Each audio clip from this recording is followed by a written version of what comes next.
Hello, my name is Espen. In this video, I'm going to show how to work with tasks and await C Sharp and how we do tasks at the same time. So what inspired me to do this video is Nick Chapsas recently did a video on the same topic, but I think there's a better solution. So I'm going to show that right now. So what he did is to use the Task.WhenAll method in order to call these two services to get the weather in London and Paris. And this is a slow service, so we want to make sure that we call it in parallel. This takes 2 seconds, it's just a delay right here. And when we call it 2 times, we still only want to do 2 seconds. So we can just try and run it, and it works. But the syntax is not very nice. We have all these arrays and stuff, and it's just ugly. And even bigger problem, we can't call different APIs. We can only call APIs that return the same. Let's say instead we want to call the wind API for London. This returns an integer. We can't do that for the when all because it requires all of the same. But luckily, it's not even needed to call this method here because we can just do it pretty simple, save it in a variable.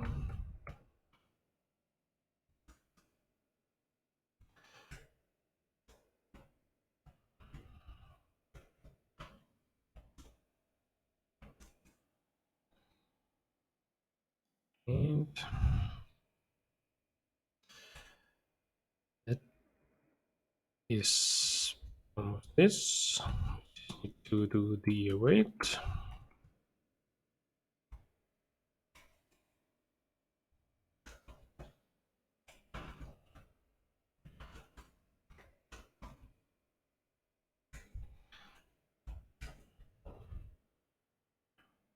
Simple. We have type safety here. The variables are defined locally. They are different types, integer, string, all good, and we just await down here, and we can just test that it works.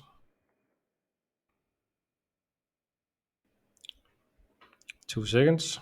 Yes, good to go. We get the string, we get the integer. All good. So no need to use Task.WhenAll. But Nick had a good idea, I think. Very interesting idea. And that is to use the tuple, await on tuple. The way it works is we have the task extensions over here, and we make an extension method on this task over here. And basically, as long as it's called get awaiter and returns the task awaiter, we are good to go.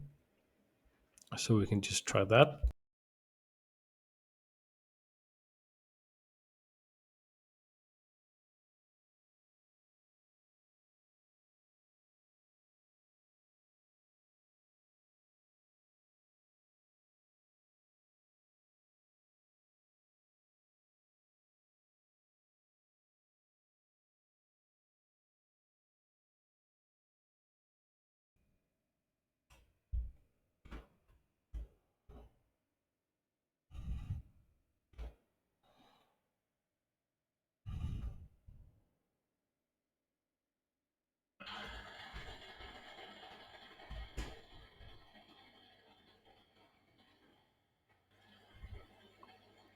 Pretty neat. Still takes 2 seconds. The syntax is quite nice. We can just do it in a one-liner and await the tuple. But we have the same problem as before. We can't call other APIs.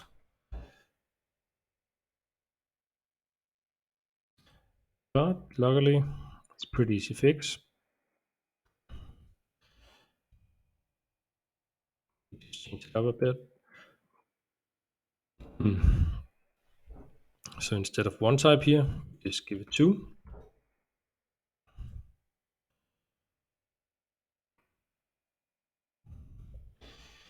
Yes, and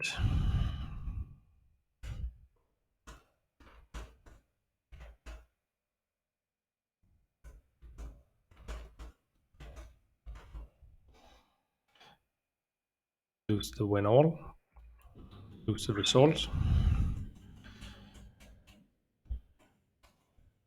simply return, go, and now it works. You can have different types in the awaited tuple. Still 2 seconds, all good. And you can just define however many you want, two, three, four, whatever, whatever you need. That's good. So basically, task when all is not needed here either. In fact, I'll say it's quite overused. But when do we actually need it? When is task when all the right solution? So whenever you have something, an array, where you don't know how many there are, but they're all the same type, then it's the correct solution. Let's try that. So let's say we have some kind of range.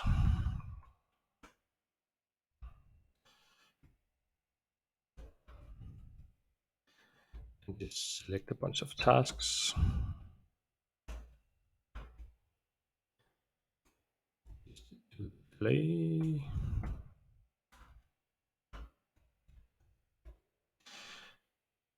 All right, so here we have some tasks,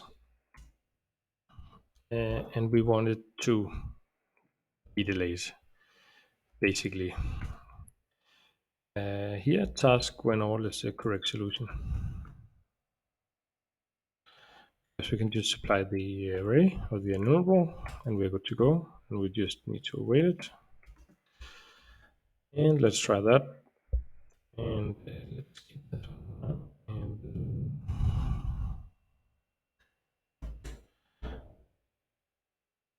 And this should take 5 seconds. All right.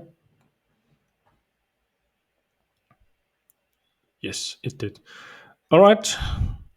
And one more thing, task when all, be careful with it, because if you have a very large number, let's say your tasks reach an API somewhere, they will all fire at the same time. So let's say you have 100 tasks, you may actually overload the web server in the other end.